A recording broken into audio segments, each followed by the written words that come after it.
Well, I hope today finds you well. We are shifting gears and going into Proverbs, and I get to read you Proverbs 2, the wisdom books, to share with you God's heart to his people.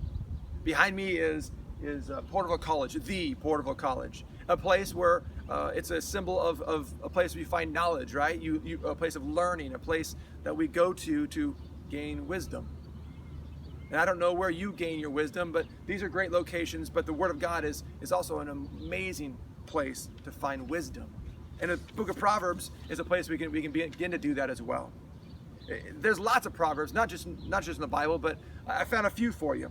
One comes from the Congo that says, "The monkey who tries to see the hunter clearly collects bullets in his eyes." I guess it makes sense. There's also one that is a Chinese proverb that I thought was very fitting for today. It says, "All things are difficult before they become easy." That's a pretty fitting statement, I think, for today. Something that we need to kind of hold on to. In Proverbs 2, I'm going to read it to you. You're going to hear something I want you to notate, and you're going to hear these words of if, then. And when you hear that, imagine what the writer is trying to unfold. If these things happen, then this will happen. See, a proverb is not a promise, it's a proclamation of the things that God desires and that Solomon desires for his son. And it says this out of Proverbs 2, "My son, if you accept my words and store up my commands within you, turning your ear to wisdom and applying your heart to understanding, and if you call out for insight and cry aloud for understanding, and if you look for it as silver and search for it as hidden treasure, then you will understand the fear of the Lord and find the knowledge of God. For the Lord gives wisdom. From his mouth comes knowledge and understanding. He holds victory in store for the upright. He's a shield to those whose walk is blameless. For he guards the course of the just and protects the way of his faithful ones. Then you will understand what is right and just and fair, every good path. For wisdom will enter your heart, and knowledge will be pleasant to your soul." Man, I love that. The knowledge, once the wisdom enters your heart, the knowledge will be pleasant to your soul. Does your soul need some wisdom today? Well, let me walk through real quick this wonderful encouragement that Solomon gives to his son. In verse 1, he talks about accepting his father's commands and words, to store up these commands in his heart. Not just to let them come in and out, but to store them up and to protect them. Then he talks about in verse 2 to turn and apply. Don't just hear this and be passive. We did a thing with my sons and all my nephews. We call it the man walk. And when they turn 13, we take each nephew and their uncles and their grandfather, would take them to some location, some remote area, whether it be in the mountains or in the dunes of the beach somewhere where the kid might get lost, but they're being watched to some extent. And we would set up stations where they would start the man walk, and we'd give them a little light, and they'd walk to the first station, and where that uncle or that grandfather would give them some insight or some wisdom.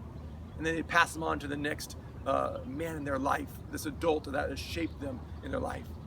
It's a great opportunity for them to, one, hear from their uncles and hear from people in their life that matter to them and that have been trying to teach and train them. And one of the uncles would share the thought about rejecting passivity.